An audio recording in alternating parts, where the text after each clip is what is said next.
Sorry, when I'm jacked into that hole, it's a little bit... Oh! Jesus Christ.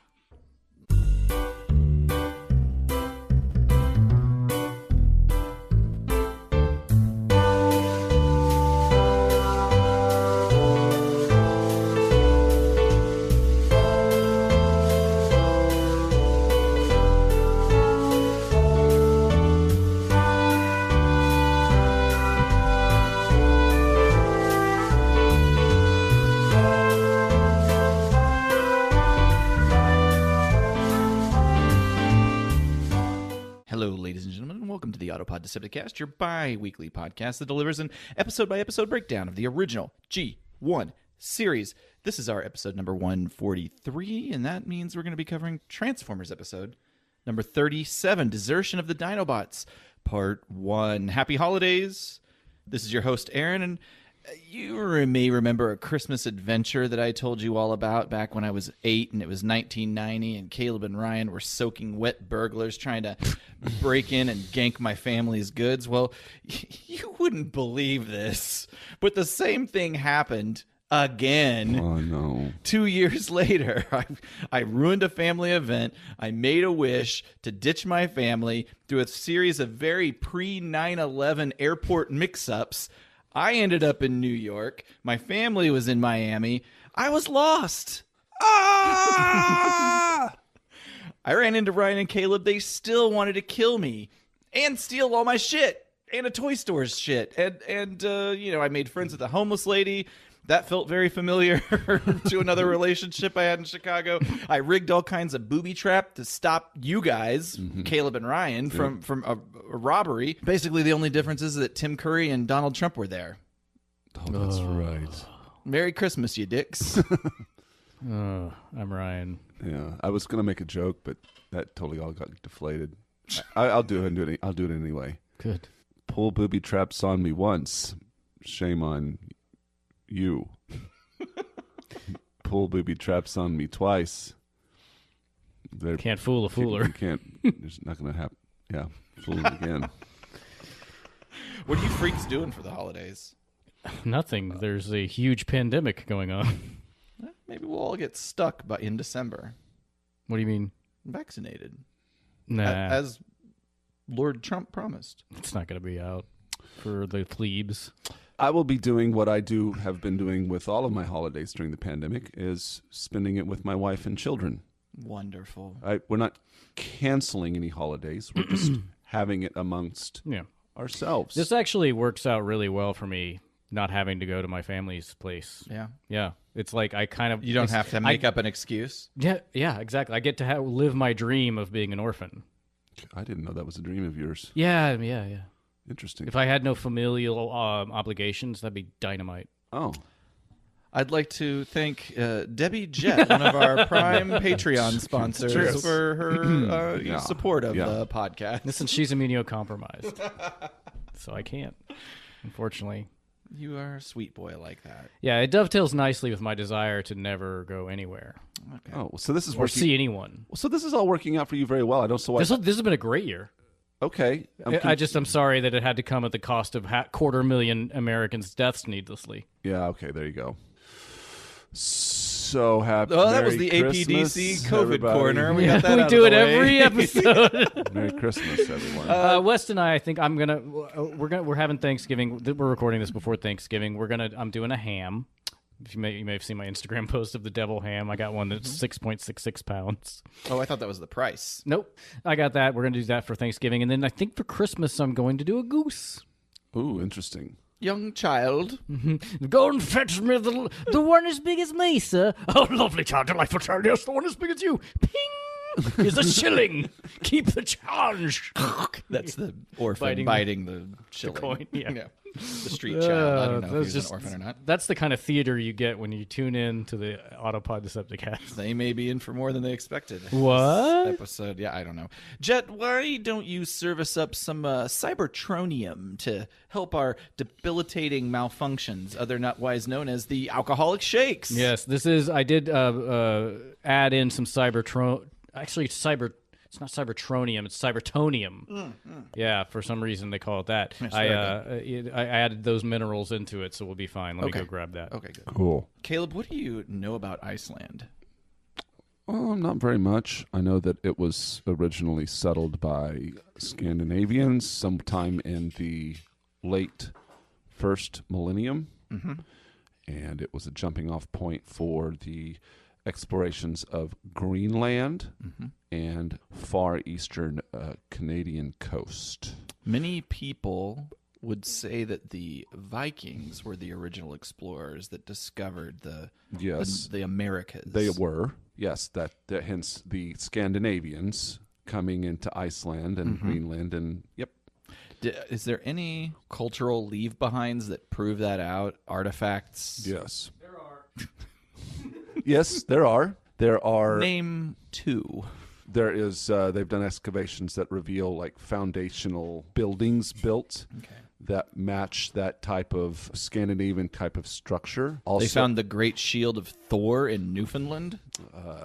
don't know about that. Oh, yeah. But, also, there are written accounts as well. There's actually, but the Icelandic language is direct correlation of older Scandinavian language, similarities to Old English. Iceland itself is volcanic. There's a lot of hot springs, and you can go and get in these thermal pools, which sounds like a lot of fun. I would like to go there. Beautiful.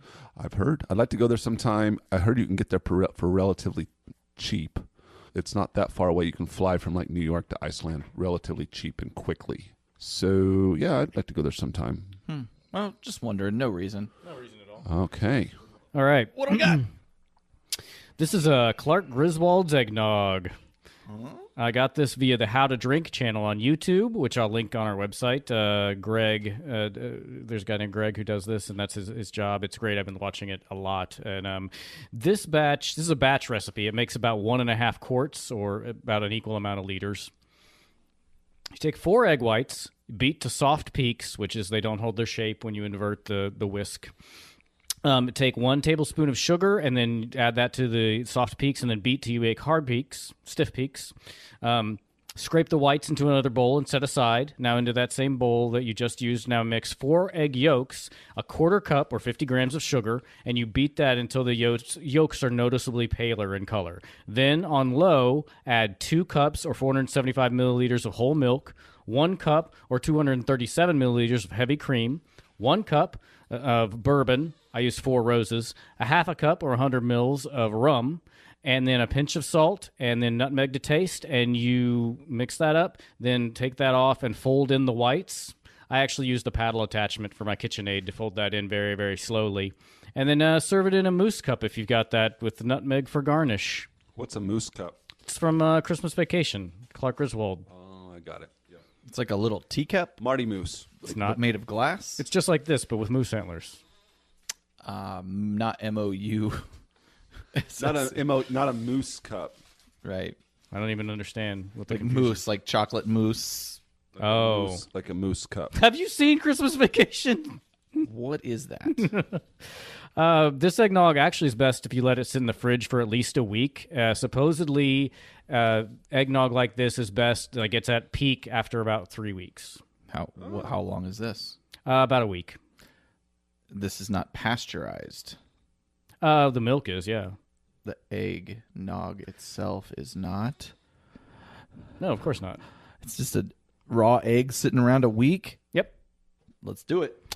And I knew you were going to mention something about that. Microbiologists at Rockefeller University make this every year in a similar way and have tried even injecting it with salmonella, and it sterilizes itself within like 3 days because of the booze. Great job, Booze. Yeah.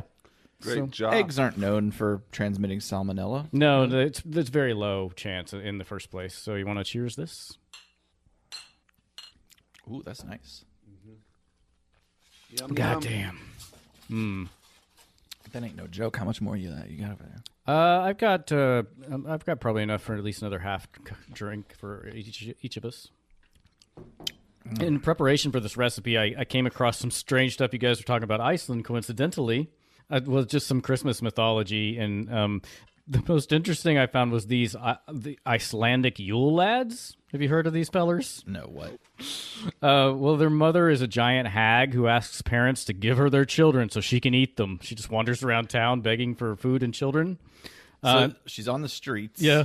And she says, give me your kids. Or some food. Okay. I guess. One seems like a way easier choice. Unless you want to get rid of your kids. Yeah. Then you'd have more food. Obviously, it's a deterrent. It's probably to keep the kids in line. Like, Like all behave these yourself fucking stories. You know. It really, like the whole line, like lads thing is about keeping kids in line. They have this one kind of isn't. They have a giant pet Yuuule cat who lurks around the countryside and eats people who have not received any new clothes to wear before Christmas Eve. So it's like the most extreme version of the fashion police. Your threads are outdated, son. Better get some new clothes. Nobody wears jams anymore. Get in my mouth. That tail was getting spread by tailors like everywhere. It's funny. It appears to have been created by farmers as a capitalistic threat to get their workers to finish producing the autumn wool before Christmas. Yeah. I don't know if anybody would believe that. What kind of worker is like, don't want to get eaten by that cat? Well, think about. I mean, people, the Hilda folk is a lot of people believe in them. Think about their worldview back then. I'm sure that some of them were like, yeah, it's just a joke. But at the same time, it's like they didn't know anything really much beyond their farm. That's true. You never went like more than 20 miles in any They direction. were probably illiterate, and they didn't know much beyond their community. Anything was possible. They didn't even know, probably didn't even conceive of like what a moon was or what a star I think they probably knew what the moon was. Yeah, Well, but no, they thought maybe it was it's not a rock in They the thought space, it was, but Odin's mighty eye patch. yeah. Anyway, Fucking Icelandic morons. yeah, sorry, Iceland. These Yule Lads, there are 13 of them, and they basically just harass people and leave small gifts inside children's shoes, unless those children are disobedient, and then they get a potato, which is like, I don't know how that's a punishment because free potato. But it sounds cute. What does it mean if they leave you a sweet potato? I do not believe that was a crop that they had. I don't know. They just get a potato like, oh, man, I don't like potatoes. Just begrudgingly eating a raw potato. I actually like raw potatoes. Ryan would have fit in well. I would have been a great peasant. So anyway, this all just sounds cute, but if you imagine, like, for real, you just straight up see this little creature wandering around, sniffing your shoes or whatever, that's terrifying. None of it actually seems cute, if I might. I guess that's a good point. Yeah. They're eating children or giving you a potato. It's a good thing that none of it's real and we'll never have to worry about it. Last episode recap. The Autobots' demise was but an illusion as they returned to Earth and gave it an infusion of hope. Let's proceed with Desertion of the Dinobots, animated by Toei and written by Earl Kress. Mm-hmm. Why don't we? Open up with a fancy drone flying over a beautiful field by one Professor Green. He's showing off some new Earth tech to the Autobots in the hope that the humans will someday be able to stand on their own two without their Autobot guardians. Color Prime impressed. I'm confused. Already up top, so confused. What's happening? Okay, so he shows the flying plane, and now I know that I don't know as much about Transformers as you guys do, but I'm seeing Soundwave in the back of in tape mode in the back of Ironhide, and blasters next to him In tape deck mode as well. and I don't know what's going on. Yeah, so Soundwave is having a tailgate party inside Ironhide. Who fucking knows what Soundwave looks like?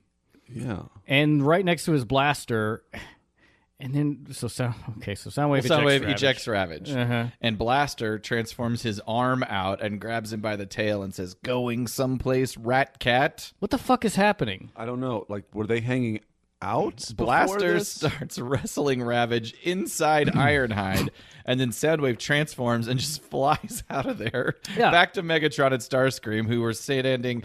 I hate to even talk about distance with Ryan around, but some 100 feet away from the scene. And he lets them know that the humans' ultra plane is completed, as if Megatron and Starscream can't see that for them fucking selves with it flying in the sky. So, how did Soundwave get inside Ironhide? Why did he eject Ravage to begin with? And give Megatron information he had in the first place. And how did Soundwave not know that Blaster was watching him there. Nothing surprises me anymore that the Decepticons are bold enough to think that they can actually just transform and be inside of an Autobot. Well, the weirdest part is like, why not just have it? First of all, none of this has to happen at all. Second of all, why not just have him on the hill? On a hillside. On a hillside. Third of all, he gives him information he already has, so he doesn't even need to be on the hillside or anything. It's all very weird. I hate it. This is the point where I wrote down this episode better get better quickly. Starscream wants to destroy the Ultra Plane, but Megatron urges discretion. Here, use this. Megatron's version of discretion is for Starscream to fly in giant plane mode to the drone that everybody is looking at, drop a timed bomb on top of the plane, fly away, and then detonate it. Which he does, but no one seems to notice Starscream doing this. No. Right. Which they're definitely looking directly at the plane, Optimus Prime and the Professor Green, and then it explodes. Everybody should have seen this, which is also stupid, because why not just have him shoot a missile from over the horizon? Right. Same effect. It's all very weird. Right. Or their laser guns. Why do they want to destroy the plane in the first place? Yeah. They want to destroy the plane so they can sneak in and steal the blueprints of the plane. Exactly. I have that note, too, of like... First of all, this fighter is more advanced than your Cybertronian Seekers. Second of all, just kidnap the plane. It's way easier to back engineer something than to like build it from blueprints. It doesn't seem like it's that great if Starscream can just go up and drop a bomb on it and blow it up. Meanwhile, speaking of discreet, this is where Ironhide finally transforms and tosses Ravage and Blaster, who are fighting inside of him. And he's, what's going on? Blaster and Ironhide report back to Prime. The Decepticons are on to us. Let's inspect the wreckage. And while the Autobots drive away, Megatron commands now while they're distracted. So he's saying that they needed to destroy this plane to distract the Autobots so they could go do whatever they're about to do. Distraction works flawlessly. All right, so while the Autobots are occupied, the Decepticons break into a science base. It's called EJK. They demand the final blueprints to the Ultra Plane, and they're in a safe. And just as the cons move to crack it, the Autobots arrive. So that distraction did nothing. Right. Like, first of all, we could just start the episode here. Nothing is doing anything. I'm kind of liking at this point when I'm watching it for the first time. I'm like, okay, I'm kind of into this because I just kind of like how nothing's making sense. I'm just along for the ride now. I'm pretty mad. This is where I'm questioning, like, there's got to be a good Dinobot episode. Well, because we've been texting you saying, oh, this is crazy. But the reason why Caleb and I like it is because it makes no sense off the bat. I'm just enjoying that it's bananas. There's a fun little battle. Jazz transforms and rocks the Decepticons' world, while Mirage invisibly steals Megatron's fusion cannon. Yes. And Hound uses his hologram power to trick Soundwave and Starscream into thinking that Megatron's already retreated, which he hasn't. This actually tricked me. But now he will. Autobot victory. Yeah, that actually tricked me. It tricked me, but I was like, why all of a sudden is he over there? And I was like, wait a minute. For a second, I was like, oh, well, that's a weird cut. Does he still have some leftover Skywarp powers? But then I was like, oh, Hound did it. And I'm like, oh, that was pretty clever. That you actually, Hound is the only bit that always gets me. Do you? What does that sound? Aaron, turn your phone off. That's not me, dude. It's not my phone. Is it weird? That's weird. It's weird. Sounds like bells. Hey. What the? Hey, buddy. Look down there. Hi, I'm the Yule Lad. There is a small creature on our desk. My name is Sheep Coat Claude. I'm a Yule Lad, y'all. Okay. Wait a minute. So Ryan, you were just talking about Yule. Yeah, this is fucked up. I'm not enjoying this. Sheepcoat Claude, what do you do? Hey, what's with you? Why are you here also? Christmas. Oh. Christmas is coming. Okay. I got wooden legs. I see that. They look very stiff. It's really, life is not good as a Yule Lad. Why do you have wooden legs, and why are you here, and what's going on? Well, as my name implies, I have something to do. There's a sheep. There's a sheep. What? How did that sheep get in here? That's an even stranger occurrence. You look like a cloud. You're dumb. I like to yell at sheep. You yell at the sheep? Yeah, I'm like, hey, you're dumb. Your name rhymes with creep. So if I had, that's what you are. So if I had some sheep, you'd be all over the place. I'd be like, hey, I just scream. You just scream at my sheep? Hey, People count you to fall asleep. Are you racist against sheep? Well, listen, no, but okay. What do you need? Why are you here? You know how sometimes when you hate something so much, it's because you see something in yourself about it. Maybe it's like, Do you have wool inside your body? maybe I want to be a sheep. Yeah. Oh, that would be the life. They eat grass. Yeah. Do you I want? gotta go. Okay. Oh, he's gone. Whoa. And You're a sheep. You're done. he just took the sheep. That was with him. fucking weird. He just took the sheep with him. Those wooden legs tropping right out the door. So I'm. Yeah. So that was Sheepcoat Claude. Sheepcoat Claude, who just harasses sheep. Let me look up Wikipedia. Is his name? Clack, clack, is clack, his name- clack, clack, clack, clack. Is his name Claude or is it like he's? It's- CLOD. It's sheep dash COTE CLOD Claude. So it's not like Sheepcoat Claude. I can't. Sheep I'm not Claude. even going to attempt to Claude. pronounce the Icelandic name, but yeah, okay. So there's like 13 of these guys. Yeah, it says here on Wikipedia, Sheepcoat Claude harasses sheep, but is impaired by his stiff peg legs. Son of a bitch. Maybe that's why he wants to be a sheep. They can just angry. walk around freely. He's definitely got a chip on his shoulder for sure. Wow, that was weird. That's, I hope that never happens again No. So and gets better. yeah, I didn't mind it. gets better. So Claude shows up because of Christmas, but then he just yells at some sheep and disappears. Yeah, it's not real fleshed out, is it? Whenever you just do some cursory information on Wikipedia, it just tells you like, yeah, he's yelling at sheep.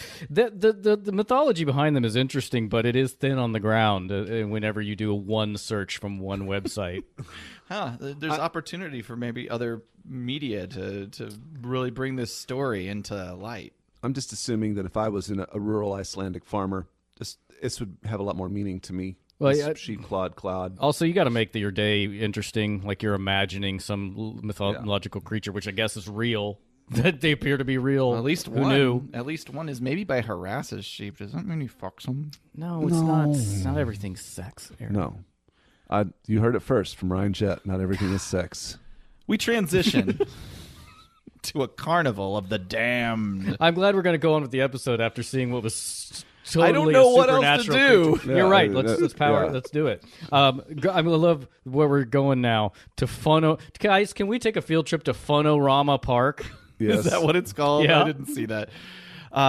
Carly's back, everybody. Yay. And she and Spike are on a date, and they've got Bumblebee as their chaperone. chaperone. And to remind us all that Carly is smart as hell, she taps into Bee and flips off his equilibrium circuit so he can enjoy the disorienting effects of the ride. This was weird. First of all, was that consensual? Probably not. No. Second of all, I thought, well, maybe it'll come back in some way where it shows that she can manipulate Autobots or Cybertronians. It does not. Nope. And then also, B clearly loves it, but I would have liked it if he just started screaming and puking. Or he would have that would have been a problem with him for the rest of the episode. Because they never That his flipped it back on. equilibrium's all he's fucked just up. driving Can't even around. walk without- No. And he's laughing and crying. What does Transformers vomit look like? It's inner John, right? It's just like Okay. yeah. Now, But the chunks are bolts and screws. Yes. some gears. Springs. No springs. I had a note from me in the future after that that says it doesn't come back. The scene is pointless. So far, nothing that has happened matters at all. I love it. They go to the airport to pick up Sparkplug. Yeah. As they leave, they notice military jets landing at a commercial airport. WTF. Got to check this out. Turns out the Decepticons have a base at the airport. Call Prime. Prime can't help. Too far away. Call headquarters. But they're understaffed here. Oh, wait. What about sending in the Dinobots? Sparkplug cleans up nice. Yes. He is wearing a three-piece. He is. He's wearing a three-piece suit, and it never is explained where he's coming from. No. So is it a funeral? Is he actually an oil company executive? I wrote that too. I thought he was coming from like a convention. Getting some of that convention tail? Yeah, no, yeah, He's a widower. he's at WrenchCon. No, that's perfect. Yes. Again, so far, nothing has mattered. That's true. I love it. The We Dinobot- are 5 minutes. We're a quarter into this episode. You got to pad out these two-parters, baby. Oh, my God. The Dinobots are feeling a little grumpy, but they aren't really in touch with their feelings, so Wheeljack convinces to help them out. This time. I love where Slag says, "Me, Slag, no like anything." I was like, that's on point, buddy. That was a great line. And I get they don't like orders, but do they enjoy directly just standing behind a door all day? Apparently they don't mind not doing anything. They're in a goddamn John Deere room. Oh, yeah, I get you. Like, yeah. If you can spare the Dinobots, though, you're not understaffed, which is what Wheeljack claims to be. Like, Well, I think everybody else is doing something. They're enormous but in this image. if the Dinobots are there, why didn't he just know that? Yeah, I see what you're saying. So they just stand there, dumb. Unless they waiting don't for- consider them to be staff. Well, as we'll come to find out, they're basically second-class citizens, which is why they get fucking fed up, and I get it. I'm with you. Team Dinobot. Fuck the Autobots. Yeah, I agree with you there. The Autobots created their own problem here. The Dinobots discreetly arrive at the airport. First of all, let's stop right there. Okay. Why are the Decepticons at the airport? Yeah, we haven't really broken that down. But we don't. Probably got a good lease on the place. It seems like they just came here to watch TV of the Autobots back at the lab. I like how the Dinobots are hiding behind like a 747, but it's not. It's really Not obvious. covering them at all. It's really obvious. It's like the elephant standing behind the tiny tree, and then Bumblebee's like, they're in that hangar, and it shows a building that says in big letters, hangar. Mm-hmm. I find that very funny. It was funny. It's like the proverbial elephant behind the tree at the airport next to the hangar. Yeah, except called the hangar. tree's been replaced with an airplane, and the elephant's been replaced with the Dinobots. What a wonderful metaphor to draw upon. Exactly. So here they go. They're going to barge right into the secret hideout. The Dinos make quick work of Starscream. They kick down Blitzwing. They tail whip all the tapes. They create a Donkey Kong barrel roll situation. Swoop drops bombs on Seekers, and eventually Grimlock bites down on Megatron himself and throws him right through into Gate H-18 in Central City Airport. The Dinobots have kicked the Decepticons' asses. I did start to like this episode during the fight, but right when the Dinobots break in, Starscream says that airport was Megatron's secret hideout. The public airport, they build a secret base every other week. They have an underwater base the Autobots have broken into once, and they're at an airport. They could have done better. Something's wrong. And how do they get into this airport secretly? I mean, maybe you can make an excuse for why these military jets are landing there, but then a tank and... Well, maybe he just was in jet mode. Blitzwing. This is before this fight, I was really hating this episode, but I kind of all is forgiven to see the Dinobots wreck the Decepticons but now this is what I think in a very slapstick way, like when they kick the oil drums and then the Decepticons are like whoa, whoa, whoa, and like slip on the barrels. It's like I want to hear the Benny Hill theme song. Yakety sax. Yeah, it's like very like. It's also kind of slapstick when Rumble gets tossed into Megatron and Megatron just bonk, throws him bonk. away. It's very like Keystone Cops. There's a great shot where one of the Coneheads flies towards the camera and Grimlock is close up and tries to take a bite out of him. That was a very dynamic angle. That's a good one. Yeah, that was thrust. And yeah, I mean, I can never get enough of Megatron getting his metal ass handed to him by Grimlock. I love to see it. They blew up hangar. Oh no! They crashed into the hangar. Then Megatron's under a pile of rubble and hangar. What's he say? A charge. Yeah. Yeah. Why would they think charging is a good idea here? At this point, they think the fight is over, right? And the Autobots transform. The Dinobots transform, and the day seems saved. The humans are cheering. We're in robot mode, and this is when Megatron shouts, "Now, Skywarp! They're vulnerable in these modes." In robot Fire! form, I guess, which is a new thing. But I guess the Dinobots are more vulnerable in robot form, and they blow up like 7 planes next to them. I'm guessing it's a gas tanker. So this was all their part. No, I think they're just full with fuel. Whatever. Jet fuel. Sure. Like jet fumes. Jet gas. So this was part of the Decepticon plan all along. Yeah, it's implied, and I'm like, so you let yourselves get your ass kicked to the point where they transformed? Great. Right. And then you just get lucky. Yeah, there's a domino effect of an arm. jumbo doesn't jet an arm explosion. get blown off or something? I don't think so. I think there are some parts dispersed Anyway, that we see when we come back from commercial. The Dinobots get blown up. Yeah, and then well, Megatron probably should have taken the opportunity to for sure finish them off, but I guess we'll wait to finish off people who are helpless for the movie. Right. There's an arm. Yeah, you're right. You saw an arm flying at the camera. Back from commercial, there's a big explosion. The Dinobots are banged up. So much for the mighty Dinobots. And then the Decepticons just take off. Yeah, like a Red alert, Inferno. They show up to the scene. They put out the fires. They take a look at the Dinobots, and they carry them back to Autobot headquarters by placing them on top of a damaged jumbo jet. know- And I guess driving it to the Ark. I know. I It's so weird. I applaud the impromptu stretcher technology by Hoist, but that shit does not belong to you. Also, that's not. And weren't they just all blown up? Not this. Not one. completely. It's, just it's so weird. Like they drive that plane back. The Autobots, man. Oh God, Oh, I just heard that. I know. I can Noise hear it again. I can hear it. Oh God, what does this mean? Now what? What is now? Fuck. Now what? Fresh hell. Is it Sheet Master again? What was that? Hey, What the? hey guys. Aaron, look down there next to your shoe. Aaron, look. Oh! Yeah, feet up. Oh, it's okay. Be careful. I'm Spoon Liquor. Step on it. Oh, Step no, on it. don't do it. No. He's dodging. He's so Yeah, quick. yeah. But I'm so. Stop it. Wait, what's your name? Spoon. I'm Spoon. Oh God. I'm Spoon Liquor. I lick spoons. Ew. All I like to do is I like to go and I find the spoons, and then I lick them. But I'm very malnourished because there's no. First of all, nobody's using wooden spoons anymore. And then if you get it, it's like, wow, what is this? Maybe some old cream. Ew. Like, it's not very good. I tend to wash my wooden. I use them for baking Yes, I and do maybe too. sometimes as a spatula. But I Aaron. scrub them down. I Aaron, know that's the worst. Aaron, you got any spoons Yeah, lots of them. Oh, for him to lick? I looked.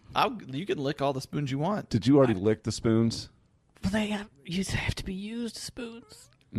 So you're called Spoon Licker and you lick spoons. Is that a coincidence? One follows the other. I don't know all the rules. I was just born this way. You are very skinny. I am malnourished. What I've had to do, I had to switch to licking the steering wheels of DoorDash drivers. Well, you know, I bet you they dig into some food. They probably smear a little caloric content. You would on be the steering surprised wheel. what they do. I bet DoorDasher doesn't appreciate that at all. I got my saliva all over. Ew. Aaron, you Hey, might... you know What's what? You know what? What? I've been thinking of getting a new job though. What? I've been getting into stand up. oh Okay. You want to hear my joke? Yeah. Here's one joke? I've been working on my type 5. Oh, here. Okay. You get. This is like a call. Are we gonna get all five? or- No. This is like a call and response. Oh, okay. We got to be ready. For I'm so skinny. this. How skinny are you? Thank you. I'm so skinny now. Oh, I gotta sit down. Thank you. I'm dizzy. What before you go, which I assume you must. I gotta get out of here. Yeah, you got to Before send you him go, upstairs. what is your favorite thing you've ever licked off a spoon? Oh, God, that's a great question. You're like some kind of Jimmy Fallon. I would say I had one time. Oh, there's this Brown Betty.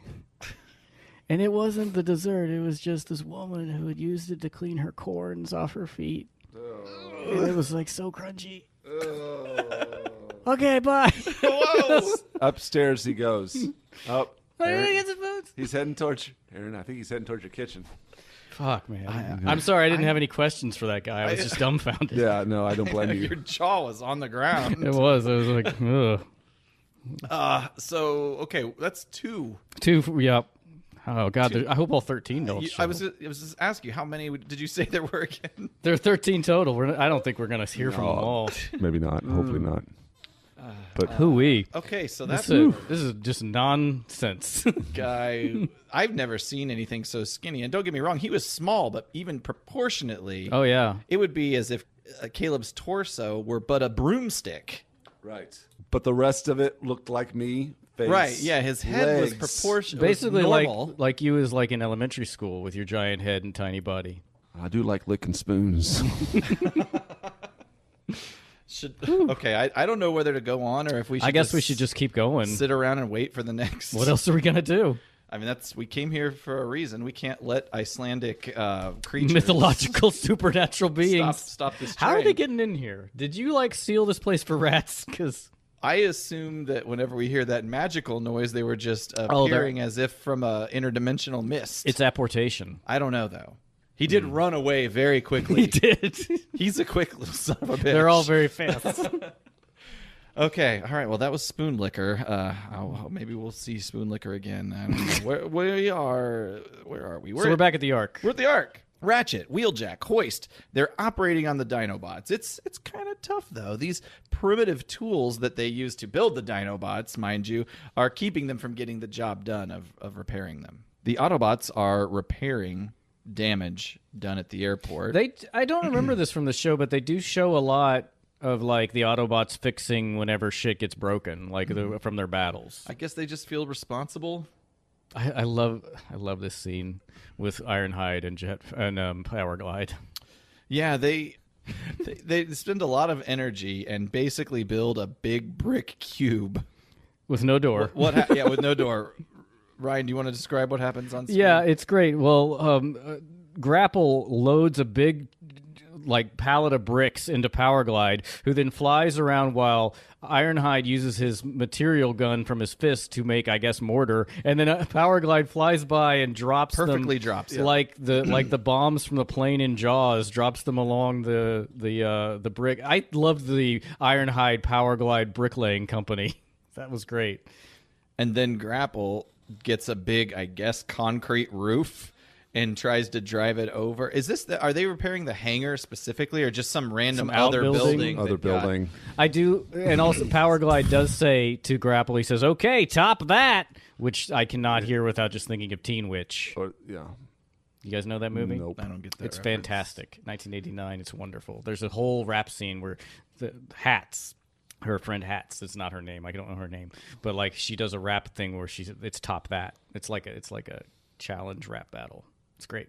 Go watch Teen Witch. It's fantastic. Well, I cannot top that transition. Except for Grapple fucks everything up. He does, yeah. I mean, it's a big concrete roof. I think that thing is probably too big, if it is indeed concrete, to be stretched over that without some other sort of support in the center. Look, I ain't a fucking contractor. Just Grapple has he ever done anything good? He's the worst. Like he's upset, so upset that he crushed this building. Basically, he drops the roof and it crushes But the even building. if the roof had This not is why crushed the building, there were no doors. This is why the Autobots have not built a new base after the Ark. This is a testament to their inability to build anything successfully. There's nothing worse than somebody who's cocky and arrogant and also incompetent. Yeah. But maybe just in a few months that won't be a problem. References. Zing. Meanwhile, the Decepticons are flying presumably back to base. Out of nowhere, Ravage ejects himself, and all the Decepticons fall out of the sky. Rumble, out of control, attacks Megatron. Something screwy is going on with the cons, and Megatron has got to get a handle on it. Do you think that the ejection of because Soundwave says Ravage ejected on his own, do you think that was just an outgrowth of the malfunctions, or do you think the tapes can eject themselves anyway? I think it's a malfunction. What's happening here? Well, Rumble is malfunctioning and attacking Megatron, and he just gets swatted away. It could be Soundwave ejecting them as a Soundwave malfunction, or is the question that the tapes are malfunctioning didn't. and they force the eject? He didn't, because Soundwave says Ravage ejected, like ejected himself. He said, I didn't do that. Ravage did it.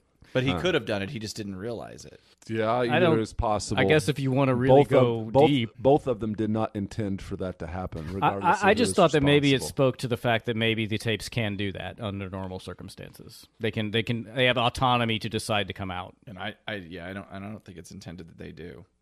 That seems mean. Or maybe they've got free will, but they're just always waiting. Well, they clearly have free will, but they just may not be prisoners. From within the chest. Wheeljack puts the finishing touches on Swoop. These guys are fixed, and just in time, Prime orders the Dinobots to join him and battle the Decepticons, who are on the rampage again, despite what we just saw in the previous scene. Mm-hmm. Grimlock has mastered the art of saying no, and the rest of the Dinobots are with him. Despite loving to fight, they'd rather just not take orders from everybody. Goodbye. Yeah. Though he says goodbye is very humorous. Man, I totally get it. Like, the Dinobots are sick of being second-class citizens. Go here, fight that, get back in the cave, move to a fucking island. I mean, the last 2 episodes, they didn't even mention the Dinobots, just left them on the Earth in that cave, I guess. Yeah, hell yeah. Right. Grimlock, our leader. Yes, Dinobots follow Grimlock. But you love to fight. Us fight when us want to. Now, goodbye. At least he's polite about it. Goodbye. Good sir. I said good day.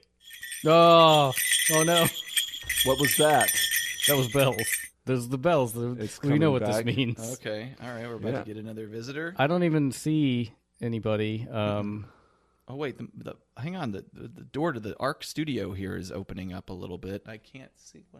Oh, man. Well. It slammed. Oh, I see here on that was Door Slammer. I guess he didn't have anything to say. Door slam. Door Slammer. He just what a weird activity of just like, what does it say on here? Likes to slam doors, especially during the night, waking people up. Son of a bitch.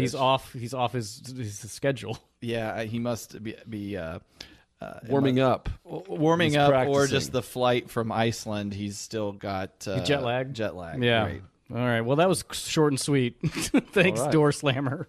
Nice. Oh yeah, we've gone to this power plant because Megatron is convinced that they just need to recharge because their energon's all fucked up. Right. They're refilling energon cubes at some kind of facility. They reference bad energon. Yeah. Was it bad energon that's causing them to act all screwy? Isn't there a third season episode where they get like some kind of fucked up energon or something? Or maybe I'm thinking of something else. I feel like they got some like yellow energon or something. I don't recall. Anyway, sorry to bring it up. I look forward to this tainted To piss. yeah. The Autobots show up to save the day, a whole crew of them. Jazz, but he's stuck in his transformation. Ironhide kicks him and he transforms. We soon see all the Transformers have their circuits crossed. I love just because Megatron fumbles his words, Starscream's like, well, I'm leader now. I'm the new leader! And then he transforms and falls to the ground. Yes. Ravage is transforming out of control. Ironhide accidentally freezes himself. Mirage thinks he's invisible, but then he gets shot by Thundercracker. The Mirage, there's a little video game death sound as Yeah. he tries to turn invisible. I think that there's a couple old Atari-esque video game sounds in this episode. Jazz, he tries to do his music box effect. Which sounds like a dial-up modem to me. And it doesn't work. Blitzwing can't control his acceleration.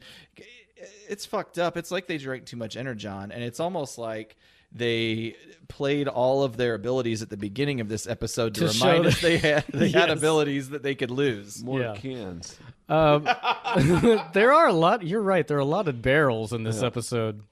And then Ravage transforms into the tape mode, and Prime just drops him in a barrel. If Ravage had his senses, he would just destroy that barrel and transform out of it. That's Yeah, not- he's they all try to fucked make up. it seem like now he's captured or something. Yeah, he's in the trash. That's where you belong. The Decepticons trying to, we're not quite there yet, but the Decepticons trying to fly and take off reminds me of dreams as a kid where I tried to fly but couldn't quite get off the ground. I had those dreams. And you get a little bit, Yeah, enough you're- to feel like, oh, this is going to happen, and then it doesn't. Yeah, you can just float. I can do it now, but flying Mine- as a kid was never very easy. I don't have a lot of flying. I don't really have flying dreams. I don't have them anymore unless it's lucid dreaming. Gotcha. But I never have them just where it happens. Yeah. Oh well, yeah. I forgot. Before we even get to any of that, they down the tower, or Megatron shoots the tower, and it falls on Prime, and then he transforms into pistol mode to have Starscream execute. I like how Prime. Megatron trusts Starscream seconds after Starscream declared himself leader. Yep. Megatron gets just enough of his faculties that he fires his fusion cannon on a tower, which falls on Optimus Prime, flips into pistol mode. Starscream steps up to Prime, gun to his head, to make the execution, and that's when we go to commercial. never miss at this range. That doesn't even look like his gun. No, the handgun when we go to commercial is all fucked up.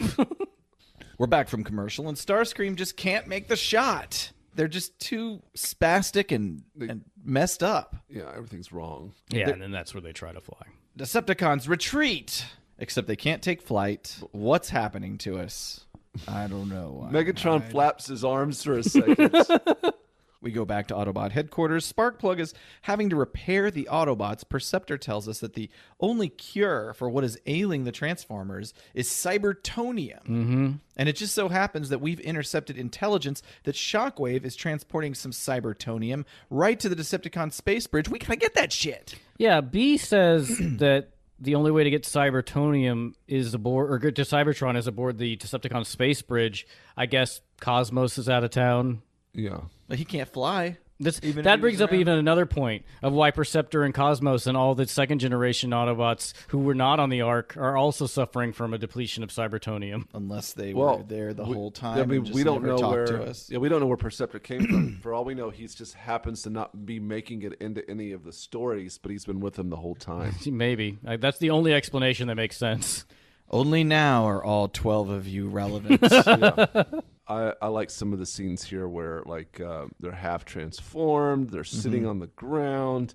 The jazz one is classic. Yeah, where he's his legs. And then Caleb, you particularly seem to like this Powerglide holding his fucking head. Why is he holding his head?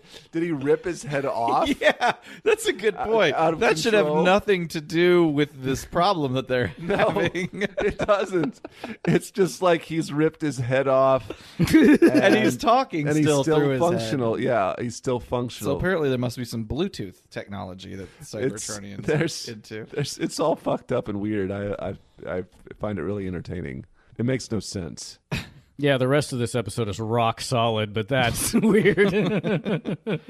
So they got to get Cybertonium. How are they going to get it? The Autobots are all jacked up. Guess what? Only the Dinobots can save the day because it just so happens they weren't made with Cybertonium. True. That actually makes fucking sense. That's the only thing so far. Spike, Carly, Sparkplug, they're on the case. Is it all three of them? Is Sparkplug with them? No. Oh, I guess he is. He's driving. Yeah, Sparkplug's driving. Where he's like, I've been riding with Autobots so long, I hope I remember how to drive.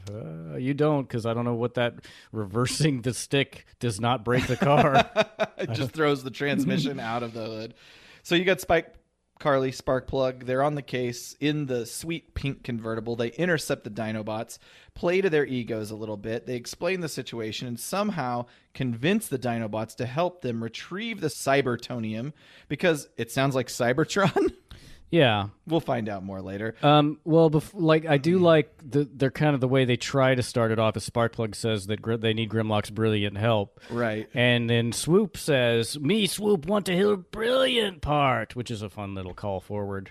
It also implies that the humans think that the Dinobots are dumb and that something as simple as a little ego stroking will help get them on their side. And But that you works. think for a second maybe that works with Grimlock, but that's not actually it. No. He's got other designs that he's planning for. Yeah, it's a double cross situation. Yeah, completely. So they're not dumb. Maybe they just talk dumb. They don't speak good English like you and me. Yes, Right. good reference. I think that's what it. Yeah, in the books, I think Grimlock does still talk like that, but he's not stupid in Right. the Marvel books, and the rest of the Dinobots don't talk like that at all. Right. Okay, well there it is. I guess we know what this fucking means. Who's showing up now? It sounds like scraping sounds. Oh God. Yeah, he's fucking scraping sounds, isn't it? Uh-oh. Hey, What's you that? fuckers. Oh, hey. what the? That's all. Hey, did you see that fucking loser with the spoon?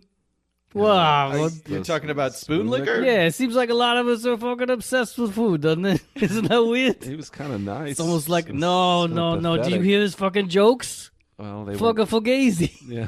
Okay. Okay. Now I've been you in- seem a little bit more girthy than your Got a friend little from attitude. You would be, earlier. because I got the sweet gig. Yeah? I got the pot. My name is Pot Scraper. And I go around, I find the pots, and I'm like, well, what you got in this pot? And I scrape it out. It's usually because people, you know what? People don't, they just shove it into the dishwasher, and they're like, oh, it'll take care of it. But it doesn't, so I There's go still in there. food caked on. I yeah. go in there, and I'm like, oh, You've got now more- that's some pot roast. You certainly have more surface area to work with. Yeah, than I poor got, spoon you know liquor. what this, I don't got a 6-pack, I got a keg. Wow, you are a character. I've been in America a long time. What part? Minnesota. Whoa. Okay. Yeah. That's how they talk up there. You know what I'm saying? They fucking. Oh, okay. So there was this funny story. Speaking of pots, this one time though, all of my gigs are not the sweet stuff. I mean, usually I get like some meat, I get a little fajol, I get some maison, Fajol. I get some spaghetti. But this one time I got this pot and I was like, oh, what is this? What is this? Some kind of fucking dessert? This is like a really creamy. And it turns out it was a chamber pot. Ew. I was like, oh, no. I thought that was kind of terrible, but I'll tell you a fucking secret. You come here. You the one. Oh, You the one. no. You come over here. I'll tell you a fucking secret. Please don't. Yo, good Ow. boy. Yeah, I'm going to tell you. I kind of liked it. Oh. Yeah, you know what I'm saying? Yeah, I do. The So whole now do you just go to old folks' homes and I fucking get that colostomy bag, baby. Oh, I that's fucking not a it. pot. You know what it is? It's a whole new world, like that ginger fish bitch sang about. I find it all. ginger fish bitch? Yeah. You know the Disney girl. Yeah, I gotcha. Okay. I'm with you. I'm sorry. I meant ginger fish lady. Oh God. I don't want to be offending nobody. Now I gotta go get my poop Oh, on. no, okay. Wait, what? Did you have a question? I have no questions. No, I can go into it more. I think no, that's a great time for you to go. Enjoy. wherever you gotta Okay, go. okay, you've been good boys. Yeah, you take care, huh? Yeah, good, you good guy. Bye. So I wonder if that means we're not going to get a potato in our shoe. I guess. If we're good boys. You're gonna get a fucking dump.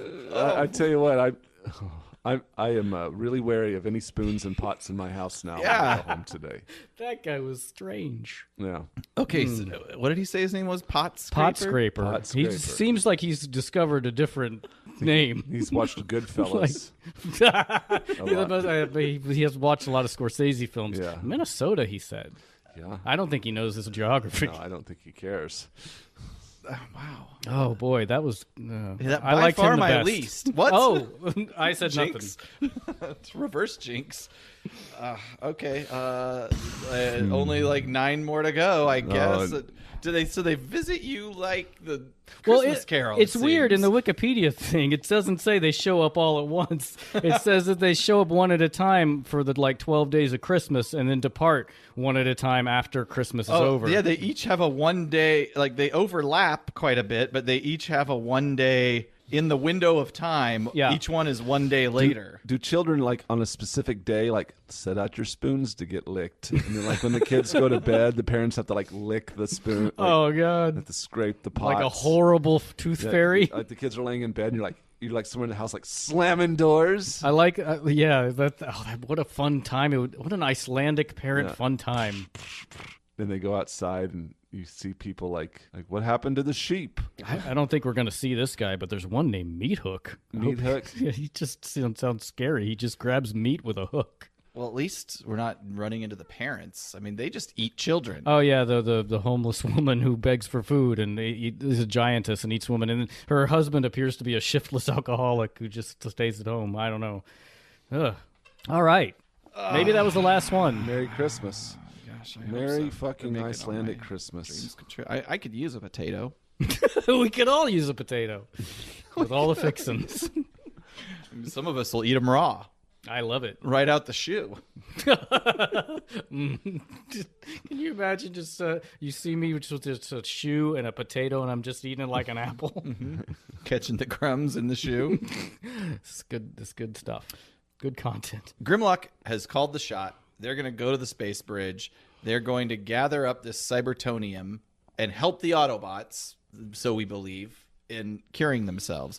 The team arrives at the space bridge where the Cybertronian shipment has arrived. Constructicons, who I guess are not impacted by the ailment at all. This actually works because I think we still only have their origin story so far of them being built by the Decepticons in the caves on Earth. I think there's kind of 2 at this point. Is there? I couldn't remember. I'm trying to remember the other one. Because the third one is with Omega Supreme. Right, we're definitely pre that. I think it's just it was sort of an unofficial screw up, but I can't remember what it was now. I don't either. Well, they said that we admired Grapple's architecture That's it back on on Cybertron. That's what it was. Yeah.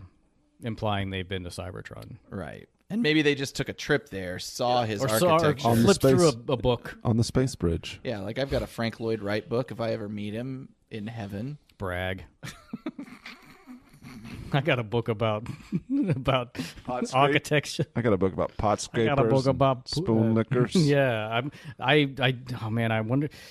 I do want to do more research about those guys because the Wikipedia article is pretty thin, but like, there's got to be a whole mess of weird stuff going on with those Yule There's probably Lads. movies made for TV, Icelandic fiction. You should illustrate those Yule Lads. Actually, I should do. Actually, that's a great idea. I'm gonna do it. Beautiful. And now it's in here, and now I have to. in time for Christmas. Buy the prints at our APDC store. Yes, the obscure print. I made prints from one bit that we did on a holiday episode. Bit. I mean, a real thing that happened to us. The Dinobots attack the Constructicons. It's a pretty cool little fight sequence, Yeah. but the Constructicons merge to form Devastator. Meanwhile, the Dinobots then just bum rush their way into the space bridge and make their way to Cybertron. Good old Cybertron, land of the metal dildo buildings. I love the music. I always love the music when they go to Cybertron. Actually, it's more, I guess, just more sound effects. Beep boop beep beep boop beep beep boop. This is kind of a classic face-off because I feel like the Dinobots were constructed to fight Devastator, right? They do face off a lot. It is also a rare episode where it's not animated by ACOM, so we get to see Devastator looking. Actually, that is weird. I don't know why. I can't remember his name. The guy who forms the right arm was just not committed to forming Devastator. He was still digging a hole. Then they all run. So the Dinobots run into the space bridge and they're looking around like, huh? And off they go. I like how the crystals stay in Yep. place. Yeah, they'll get sucked. The space bridge effect there is the same as the time warp from the That's Dinobot right. Island That looked episode. familiar. I'd reuse that shit. So Yeah, why not? Looks good. we're balling on a budget here. So now the Dinobots are on Cybertron, and here's our favorite guy, Shockwave. What does he say? Well, no, wait. Stop. There is a bit of an animation error there where he has two hands. Oh, yeah, I just not noticed that. Stowaways, stand back! We know stand back! Terrible security guard. Shockwave always, like, fails at protecting what comes in and out of the space bridge. Yeah. They just take over Shockwave's lonely office. They just, they stomp Stow- all over him. They throw him. He calls them around a stowaway. little He bit. calls them stowaways, and then they kick the shit out of him. Sparkplug contacts Grimlock via Teletran 1, and he's just like, what the fuck is going on? You didn't have to go to Cybertron. And Grimlock says, basically, fuck off. They're not coming back. Yep. We're going And wherever you we know want. what kind of plan is going to come next. Spike and Carly, they're going to have to go to Cybertron, handle this shit. Here, have a thumb microphone. It's kind of weird to talking to my thumb. I do like. Well, All right. Prime tries to stop him, but he's like all white girl wasted and can't Yeah, can't do get it nothing. together. He can't do nothing. So yeah, then Spike and Carly get in her car and they're gonna drive. And I don't know why there's a thumb microphone. I don't know. That's a weird detail, but Yeah. yeah, Sparkplug gives Spike a thumb microphone so they can communicate. And like you said, I feel weird talking into my thumb because of course you would. It's like, why do we have to talk like this? Okay, Dad, whatever. I can't wait to watch the next episode, and maybe he never uses it. I know. I don't. He's just maybe. self-conscious about the thumb microphone. Spike and Carly speed past Devastator into the space bridge and right up into space. Yeah, Spike goes, "We'll never get past Devastator," and Carly's like, "Don't worry, sweetie." I like how the car like flies in and just flies through the air like a whoa. The space bridge must operate like a supermarket door. Yeah. Like whatever gets near it, it just goes. opens. Yep. I love it. Shockwave's sensors detect Oh my god. that they're stowaways. He aims himself at the entrance to the space bridge. And by that, we mean we get that classic bit where he's holding his own his own version of him as a gun. Right. It's so weird. I don't know if that ever happens again, but he double barrels it with his hand laser and his himself laser into the entrance of the space bridge elevator. And that is where this ends. There's And an explosion coming from and I'm sure that won't be retconned in the next episode. They're definitely going to pick right up there where there's an explosion. It's so Carly and Spike are dead, right? I hope that they're dead. I hope they're dead. Two things. I think that it's not beneath Shockwave, as lonely as he is, to build a gun that looks like this. That's an excellent point. I also hope in the next episode that every time that Spike tries to communicate back to his dad's like, "Are you talking into the thumb microphone like I told you to?" He's like talking into his armpit. No, he's just trying to talk through the computer. No, Dad. Nah, use the thumb. He should have just put that microphone on the tip of his nose. Or just under his chin, or like on his neck. I mean, Anywhere.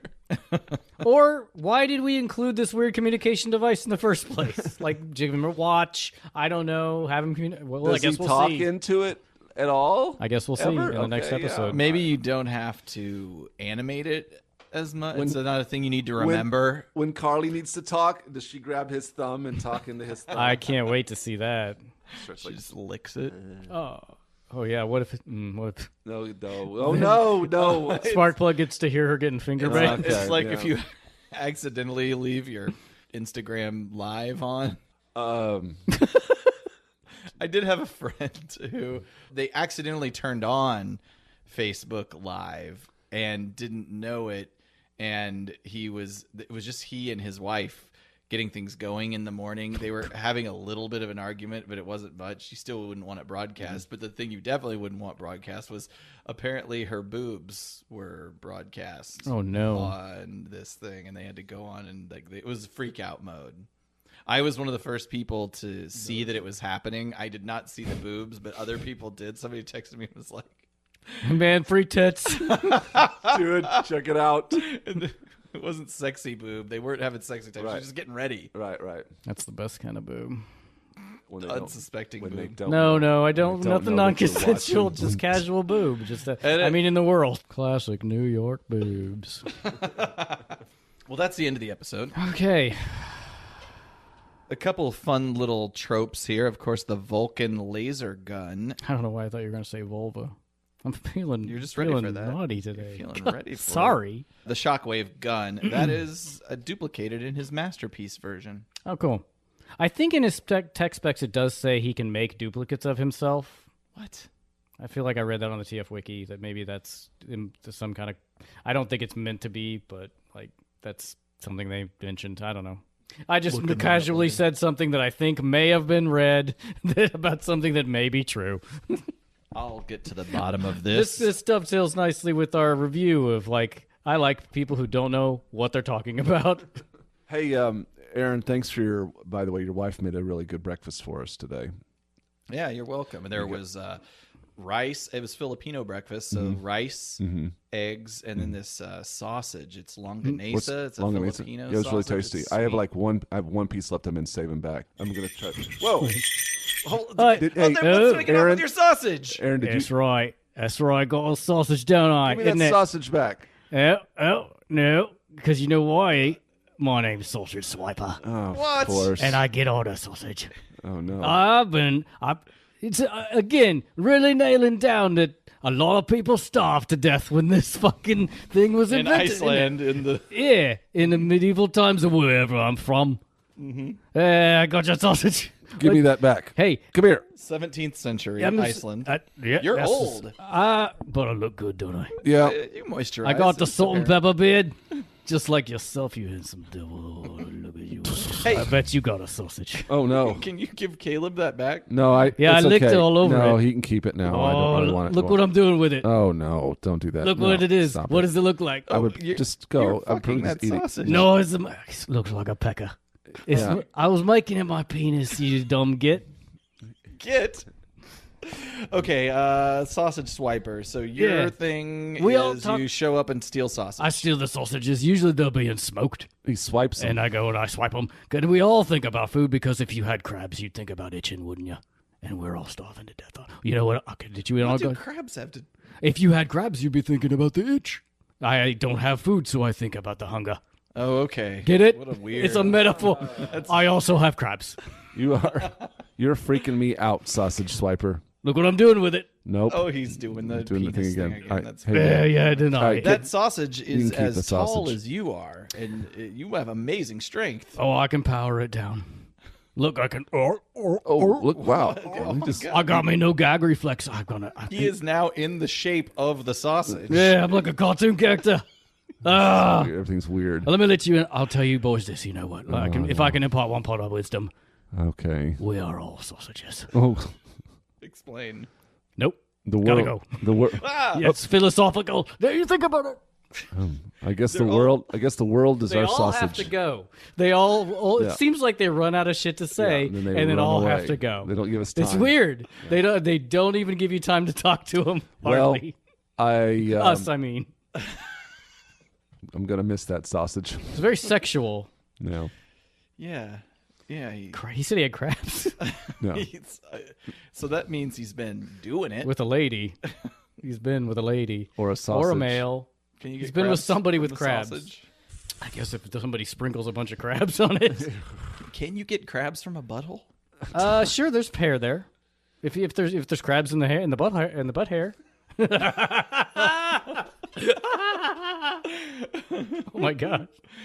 If there's hair, there's crabs up there. The old Icelandic poem. Yeah. I mean, I got a mohawk down there. Just like the gremlin.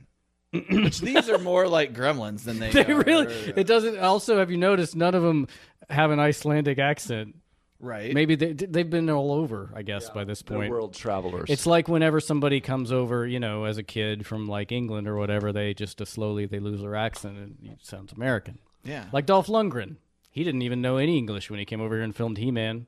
He doesn't seem to have an accent at all to me.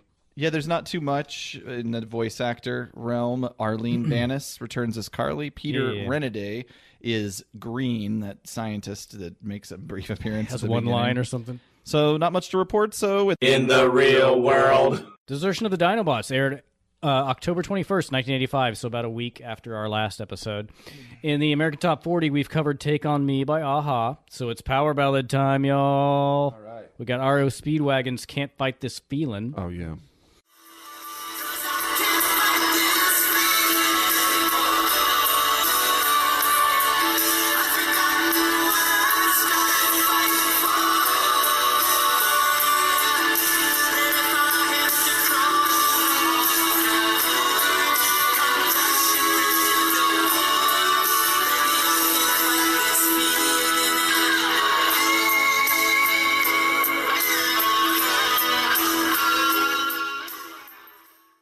Which was number 1 for 3 weeks in March of 1985, and number 13 on the U.S. Billboard year-end chart.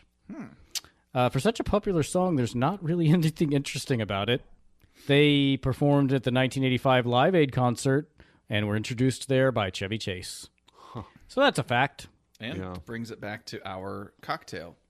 Chevy Chase, yes, the Clark Griswold. There you go. No, It's fucking called eggnog. Number 1 at the box. That's all for that song. I just like that song. Number 1 at the box office. Hey, Commando's still number 1. So let's talk about my favorite I'll say one of my favorite holiday pictures. 1985's Santa Claus the movie. it's been a while. I remember watching that in class in elementary school when they'd bring Yeah. in the television on the cart with the VCR. And then fiddle with it for 15 minutes trying to make it work. And everybody always laughs when they fast forward or rewind with the picture on, and it would go fast. And Yeah. the music. Times were simpler. Yeah. Have you seen this movie, Caleb? It's been a very long time, but yes, I It seems have. like it was intense. It was like, intense. for me, it felt like this is the most real portrayal of Santa Claus that I've ever seen. That's I what you would say said it to probably is.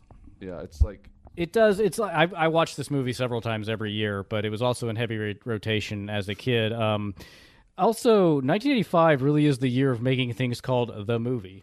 Santa Claus the movie. I guess 86 was Transformers, but that's all. They kicked it I off. mean, I guess from the 70s to the 80s to differentiate that you're not like Superman the movie. Like, it's just weird to me. Why are you going to the movie theater to read a comic book? Exactly. oh, you didn't read the full title, did you? Oh. Transformers, the movie. Okay. There are a lot of backhanded compliments and reviews for this movie. Not the best Christmas movie out there, but watchable. I love it. It stars the Big Lebowski himself, David Huddleston, as the titular Santa Claus, Dudley Moore as Patch the Elf, and in the best performance in the world, John Lithgow chewing the fucking scenery as the evil toy businessman BZ, who owns BZ Toys. Huh. It's basically a telling of Santa Claus, the mythos starting from the 14th century. Yeah. It's also debatable whether it's the Jacob Ladder scenario, because the movie opens with Claus and his wife trapped in a blizzard, and they fall asleep, freeze to death, before they encounter the Vindicomp or the elves that take them to Oh, the that's workshop. interesting. Like he's just another regular Joe in the 14th century. Yeah, he likes to make toys for the village kids, And he dies. Oh, wow. I kind of like that. The great part So of the elves are what make him magical, then? yes, they give him a everlasting life to him and Mrs. Claus, and yeah. Okay. The great part about this movie is everyone in the movie agrees that Santa Claus is real. Like, that's just a fact, but it's treated as just a mundane fact. Like, the main kid on the story is a homeless boy named Joe, and he's bullied not because he says he met Santa Claus, but because the bullies are like, Santa's lame and everybody knows his toys suck. I mean, if you think about it, if Santa was real, it would definitely, first of all, you'd kind of get over it. Yeah. Because it's always, it's a part of Sure. You your take culture. you take it for granted. And you know it would get politicized, too. Oh, God, yeah. This fat man is coming into our homes. I noticed that the gifts he gives to the United States are a little nicer than other places in the world. It's true. Like, yeah. These are all like, It's just all wooden horses. yeah, it's all like. It is mainly wooden horses and wagons. That seems to. But I will say that all the toys that were made for the like shots of Santa's workshop and all that shit, they were donated to children's charities after the movie wrapped. That's good. Nice. There are some stupid things about it. Like, there's a scene with season's greetings that I don't understand. The end of the movie, there's a reindeer. Throughout it, there's this whole reindeer maneuver called the Super Duper Looper, which is a plot point that's so dumb. It sounds like it was written by David Wise. But the movie's very sweet. And David Huddleston is an excellent Santa Claus. And all the characters in it are really enjoyable. Oh, Burgess Meredith plays an ancient elf, and he gets 4th billing. He's in one scene and has 8 lines. Good for him. Yeah. Burgess fucking Meredith. It was quite a commercial failure, which earned $23 million on a $40 million budget. And I'm starting to wonder. It says it's a cult classic, which I believe it is. I believe it's very well, because it's been released on DVD and Blu-ray in multiple sets recently. But like, I'm just wondering if cult classics translates to like it was cheap to get the rights, and so we all saw it on TV as a kid, Right. and so we like it. It's a good question. I don't disagree with you there. Yeah, so that's that movie. Fun facts from this week in history. Double murderer Dan White committed suicide on this day, October 21st, 1985, by carbon monoxide poisoning in his garage. White was the piece of shit who assassinated San Francisco Mayor George Moscone and Supervisor Harvey Milk in November of 78. And he's the one who we know the Twinkie defense for. Please tell us, regardless. It's now kind of known as just a joke of like making a ludicrous like defense about something that's quasi-scientific. Basically, his lawyer claimed diminished capacity due to depression, a symptom of which was the fact he'd gone from a healthy diet to one of junk food. Oh, my God. Although I did not know that. there's a joke about it in a Seinfeld episode as well. It was a pretty big miscarriage of justice. He was sentenced to 7 years of manslaughter and only served 5. Although when he got out, he killed himself, and I felt good about that. But if you're thinking of self-harm, everybody out there, please talk to someone. Unless Except for you're this guy. a murderer. Yeah, fuck that guy. Love it. You know, Merry Christmas, Happy Holidays. Yeah, that's great. oh my God, there's something outside the window. What? Hey.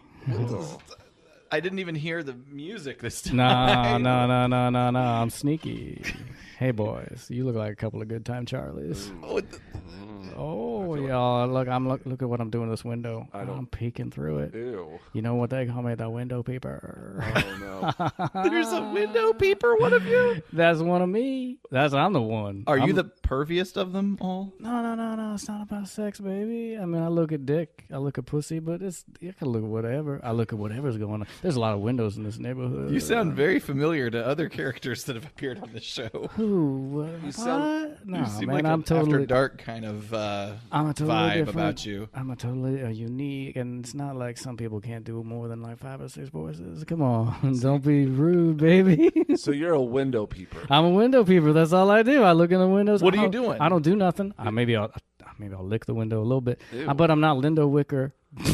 Lindo Wicker? I'm not a Lindo Wicker, and I'm not Window Licker. Those are 2 different guys that you're not going to hear from today.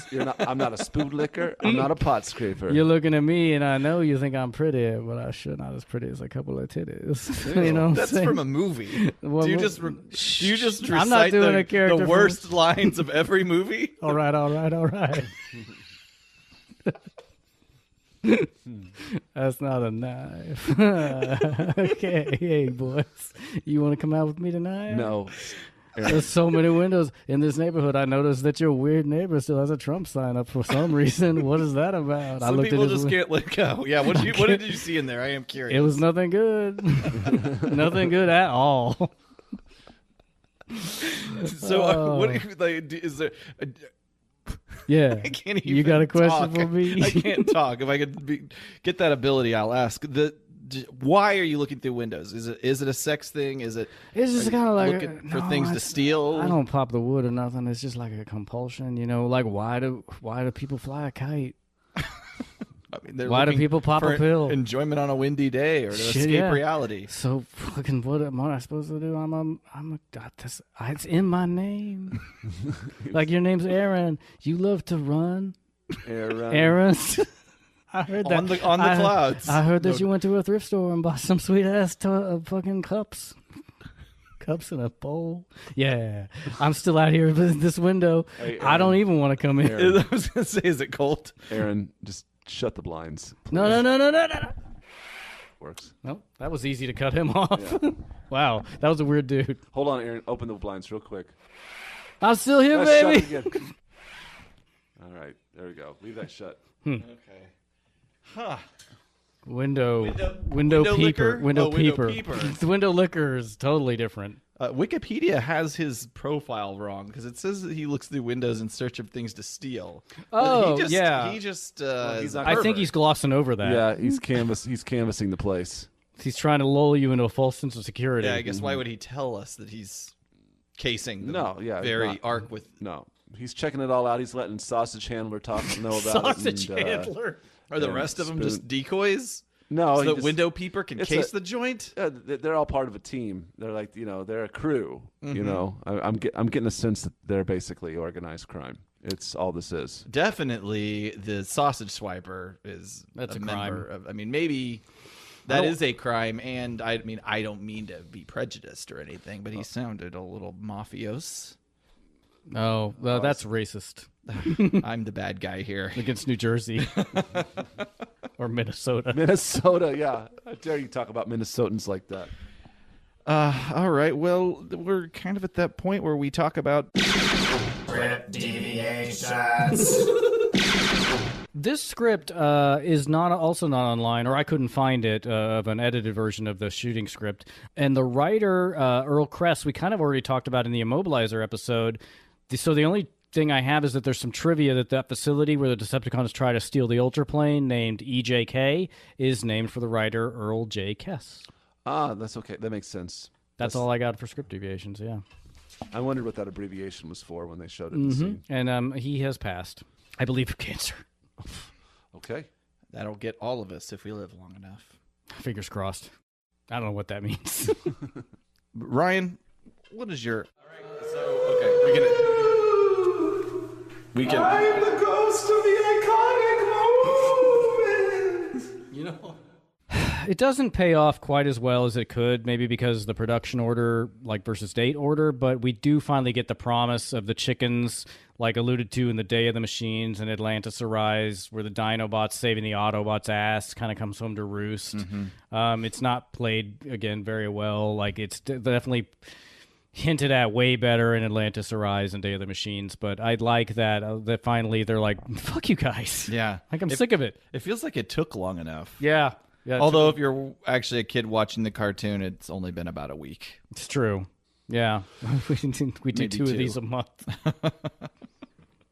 For us, it's been 6 months since the first hints of the Dinobots insurrection. I don't know if insurrections, that's probably too strong a word, but Caleb, what do you think? What's iconic for you? I like it when Powerglide's holding his head in his hands. Just like he ripped it off of his head. That's pretty Makes no weird. sense. I like that you felt like you had to ask the question offline as if it wasn't being picked up and Right. wouldn't need to be Yeah. edited out. Guys, like you're at a Senate hearing. Yeah, right. I would be remiss to not bring up Shockwave holding himself. Exactly. Perfect. I think we covered them all. Guys, rate this scheme. Was there a scheme? Was there a plot? Like, the Decepticons didn't seem to... They just jumped from plot to plot, like, kind of just stumbling into... What did they want the Ultraplane for? Right. Did things happen in this episode? Yeah, not really. No. Things happened. It's a but terrible they were- scheme. The Yeah, I'm unless the scheme is for the Decepticons to get their asses kicked. If that's what they were looking for, that's what they got. Yeah, this is stupid, and all, like, again, 25% of it from off the top can be chopped, and it makes the same episode. I'm just going to give it a 1. Oh yeah, I'll just say the scheme is unrateable in this situation. It's true. The Dinobots should be leaving. If you lived in a broom closet, I think the Dinobots probably had the best. We're going to Sense Cybertron, of and purpose. screw you guys. Yeah, they had the best sense of purpose and direction in the episode. yeah, maybe the whole point of the Decepticons even doing anything at all is to spark that moment where the Dinobots leave. So their scheme isn't really important. It's just important the Dinobots help out the Yeah. Autobots again. I would almost say that like the plot that's going on, everything the action that's going on around the Dinobots makes me feel like that's kind of what the Dinobots perceive as their experience with all this, like this nonsensical interaction between the Autobots and the Decepticons, and within the Decepticons and within the Autobots. It makes no real good sense. So they leave because It's all true insane. because they only get trotted out and are pointed at a problem and say, like, destroy it, and they have no idea what the politics are. Nobody explains anything to them. They're Right. just like pointed like a gun. They never know what's going on. Now we know kind of how they feel in situations. Especially in this episode. Just because they discovered there are Decepticons at the airport, you don't have to just show up immediately and start fighting them. You could plan your method of attack and strategize a little bit. Why figure out how start you're gonna now? get the jump on them. No, we're not. I'm not going to even get into their strategy. They're all insane. They just show up. That's the end and the beginning of the Autobot plan is we show up reactively to the Decepticons. Loading the Decepticons into that airplane and like driving it back. Oh, the Dinobots. The Dinobots, yeah. The Dinobot, yeah, driving it back. I don't know. It's And just just like, and okay. why would they even choose an airplane hangar it was to a weird choice. make a base to begin with? Why was that Oh a strategic God, point? that was of- the worst. Yeah, again. Oh man, I just. Okay, -1. Yeah, all right, we all agree. Yeah. Oh, I'm hearing it's a noise. Sleigh again. bells ring. Are you listening? Wonderful, just wonderful. Maybe this will be the last one. I don't know. Who we got, world? Oh, Oh boy. Hi. Hello. Hey. What do you do? Let me guess. You guess it. You're a face slapper. No, you're very far off. Toilet flusher. Mine. Hand sanitizer. Now you're just being stupid. All right. What My are you? name is. I'm Doorway Sniffer. Doorway sniffer. Yeah. What about do you hang out with door slammer? No, I mean we work together, Uh-huh. but I'm not. You know, we don't go like bowling. So you're sniffing aren't you brothers? Where's your brother? Never born. Yeah, there we go. So you sniff. So you're sniffing doorways. I don't understand. I like to. What? I like to sniff. You notice I have this huge nose. Yes. Yeah. That's what I do. Is I sniff. I mean, I just. But sniff. I would think of other places that are better to sniff than doorways. What's Name up? 3. Oh, you got me. Yeah, Yeah. doorways Yep, are pretty sorry. awesome. Yeah. Well, it's really. I'm sorry. I didn't mean to be rude. It's a bit of a misnomer because I'm mainly sniffing to try to find bread. In the doorways. Well, I'd go to the doorway. I'm like, if you go to the bread inside there. Oh. Yeah. Can you only sniff from doorways? I don't. Well, it's a conservation of energy, really, I isn't see. it? Because I'm like, I don't want to go. Man, it's like you don't understand. I see what's going. Like, so it's sniffing of doors at all. you It's a just law. you make it as far as the doorway. You sniff, and Yeah. you're like, this room is clear, or this room definitely has bread in it. Honestly, everybody kind of had bread back then, so I'm like, I don't know why I even have to have this huge nose to sniff the door. It's really. Did you? You know what? It's a curse sometimes, because like I can smell what you're gonna have for breakfast next week. That's Oh, how wow. good my sense of smell is. You know what my favorite movie is? What? What? Did you see that wonderful film Roxanne? Oh, yes, yeah. yeah, Steve Martin. Steve Martin. Or I A really, take on the classic Cyrano. Cyrano tale. It really speaks to me. Yeah, because of the nose, or is What? there bread in that movie? What? It's just a wonderful romantic film. Okay, I see.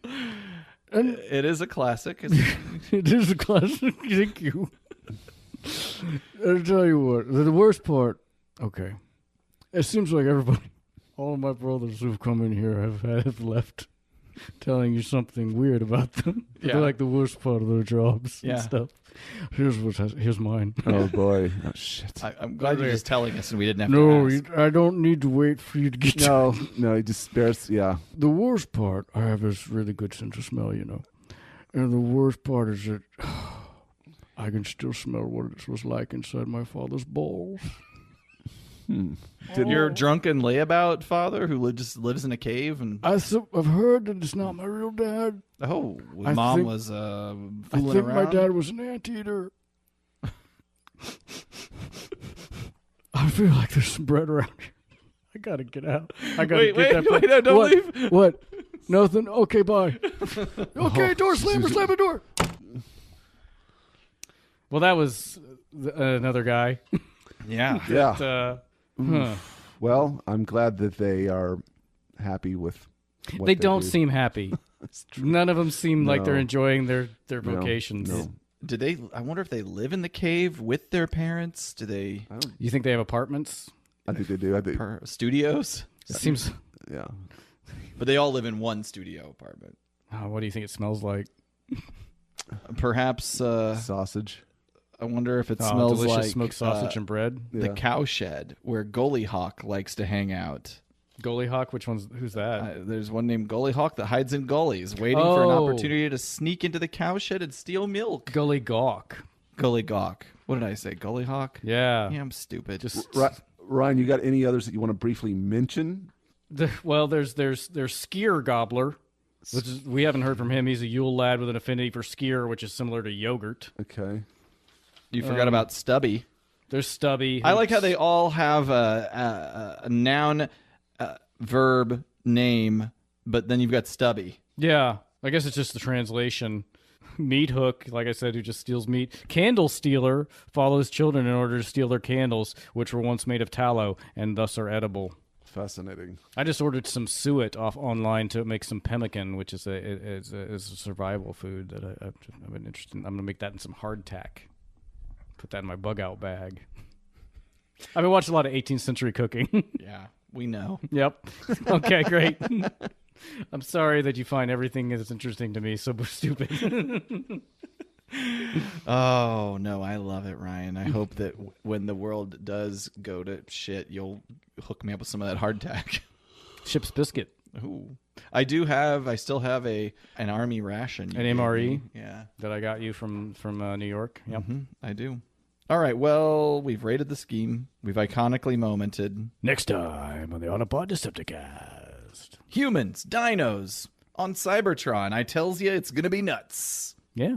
I Show can't me your wait. nuts. Just put them on the glass. window looker or whatever, window peeper. Actually, let's check on him real quick. Okay, hold on. Yeah, I'm still here. Okay. I forgot his voice.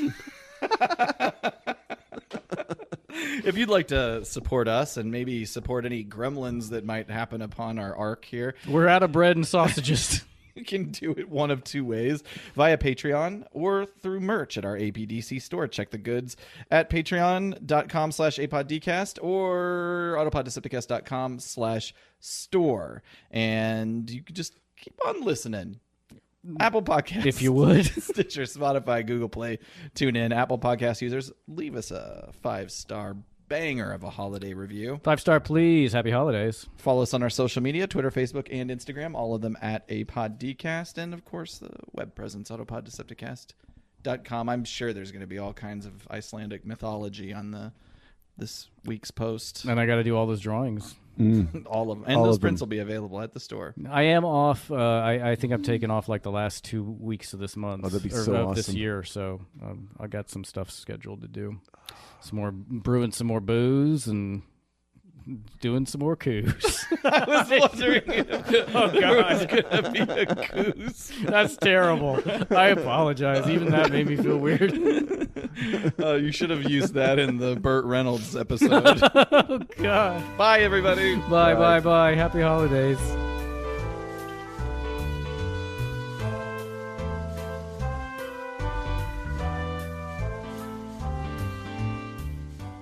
Happy holidays.